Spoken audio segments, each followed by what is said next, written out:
Bismillahirrahmanirrahim. Assalamualaikum warahmatullahi wabarakatuh. Jumpa lagi dengan Enjoy Channel, channel yang membahas berita teraktual, terhangat, dan sedang menjadi perbincangan publik. Sahabat Enjoy Channel, kali ini yang akan kita bahas mengenai berita yang lagi viral hari ini terkait penceramah radikal. Karena ada list, ada daftar 180 penceramah yang dianggap radikal. Ini sudah banyak orang mengetahui, dan itu berkembang bahkan sampai ke grup WA teman-teman. 180 penceramah radikal, dan ini sangat disayangkan teman-teman. Kenapa muncul daftar seperti itu?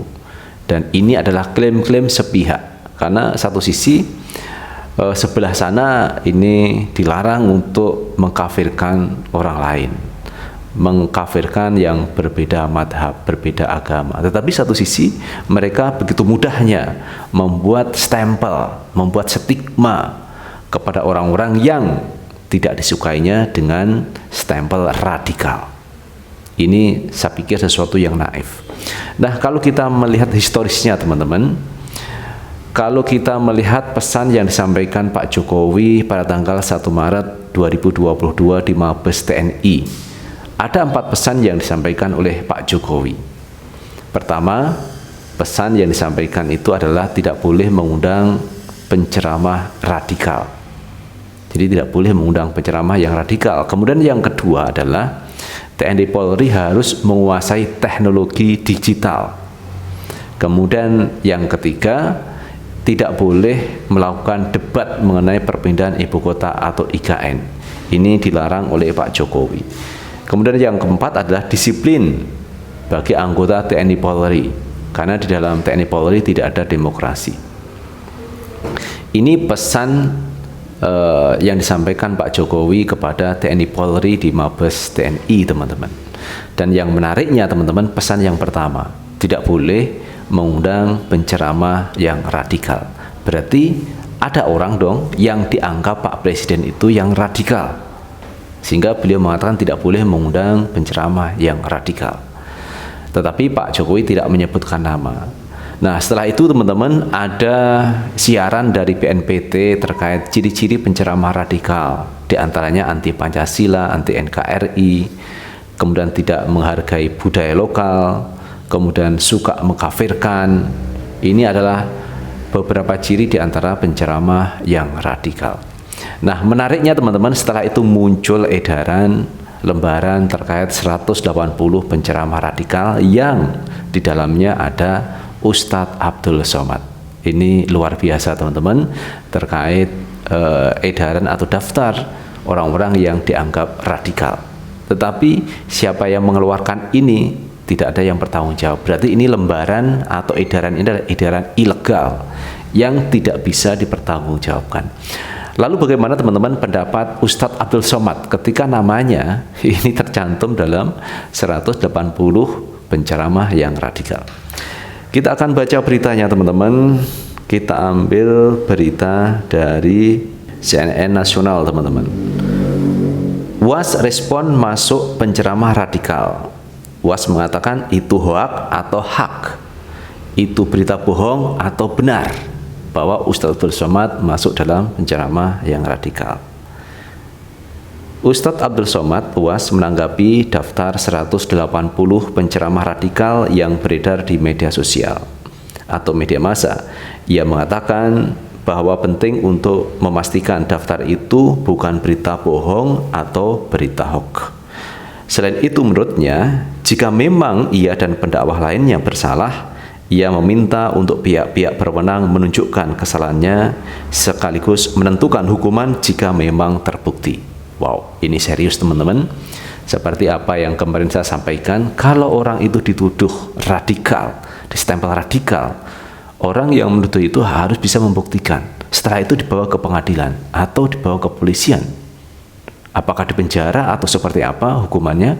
Karena kalau kita melihat isu-isu radikal itu, saya pikir bukan delik aduan, karena memang tidak bisa dibuktikan teman-teman.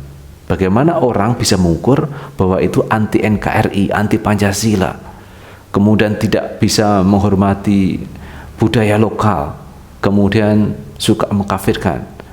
Apa ukurannya terkait stigma-stigma atau stempel yang dialamatkan kepada penceramah-penceramah tertentu? Karena saya melihat penceramah itu adalah memberikan pencerahan kepada publik, kepada masyarakat, mengajarkan agama Islam. Tetapi ini distigma, distempel dengan cap-cap radikal. Maka itu apa yang disampaikan UAS benar. Buktikan, setelah itu dibawa ke proses hukum. Ini satu tindakan yang luar biasa, teman-teman. Biar orang yang menstempel itu bertanggung jawab terkait apa yang disampaikan. Pertama, pastikan apakah itu hoak atau hak kebenaran. Jangan sampai masyarakat menelan hoaks, ujarnya dilansir dari TV One, Rabu 9 Maret 2022. Kedua, kalau ada orang yang bersalah, tunjukkan kesalahannya. Kalau bersalah, pastikan hukumannya. Jangan sampai orang dibuat terikat bertanya-tanya, lanjut UAS. Lebih jauh, ia meminta masyarakat untuk lebih hati-hati dengan berbagai isu yang beredar. Pasalnya, dengan berbagai kondisi sulit di tengah masyarakat, rentan terjadi kesalahpahaman. Masyarakat yang sedang sakit itu biasanya lebih sensitif. Masalahnya bukan kepada itu, tetapi itu sebenarnya hanya jadi pemicu, maka berhati-hatilah, paparnya. UAS pun mengingatkan keberagaman dan kerukunan masyarakat Indonesia yang selama ini telah dijaga menurutnya agar isu yang beredar tidak memecah belah masyarakat. Tak hanya itu, menurutnya tetap penting untuk berusaha atau berikhtiar menjaga keberagaman Indonesia. Kebinekaan ini berabad-abad kita menjaga, memeliharanya. Jangan sampai dia rusak di zaman kita, karena dia akan menjadi cerita sejarah yang tidak baik buat anak-anak kita. Lanjut UAS. Sebelumnya, daftar nama 180 penceramah radikal beredar di media sosial. Sejumlah pendakwah tenar seperti Ustadz Abdul Somad, Felix Yau, dan Ismail Yusanto masuk daftar itu. Beredar viral 180 nama penceramah radikal dan disarankan nggak boleh diundang dan didengar, ucap Felix di akun Instagram @FelixYao. Kita tidak pernah mengeluarkan daftar Ustadz radikal, jelas Komarudin dalam keterangan resminya saat memberi arahan terkait formulasi kerjasama di bidang kemasjidan di Jakarta, Rabu 9 Maret. Hal itu dibantah tegas oleh Kementerian Agama Kemenak yang mengaku tak pernah mengeluarkan daftar nama Ustadz radikal. Hal itu disampaikan Dirjen Bimbingan Masyarakat Islam Kemenak Komarudin Amin. Serupa, tenaga ahli utama Kantor Staf Presiden Rumadi Ahmad menyampaikan kabar tersebut tidak benar. Saya tidak tahu dari mana asalnya, yang jelas pemerintah tidak pernah menyebut soal nama, kata Rumadi melalui keterangan resmi tertulis. Kata Rumadi melalui keterangan tertulis Rabu 9 Maret 2022. Nah, itu teman-teman terkait respon dari Ustadz Abdul Somad mengenai beredarnya nama-nama penceramah yang radikal. UAS mengatakan itu hoak atau hak, itu berita bohong atau kebenaran bahwa dirinya itu masuk daftar penceramah radikal. Nah, kalau itu memang benar dianggap radikal, maka buktikan secara hukum prosesnya seperti apa, hukumannya seperti apa, itu harus jelas.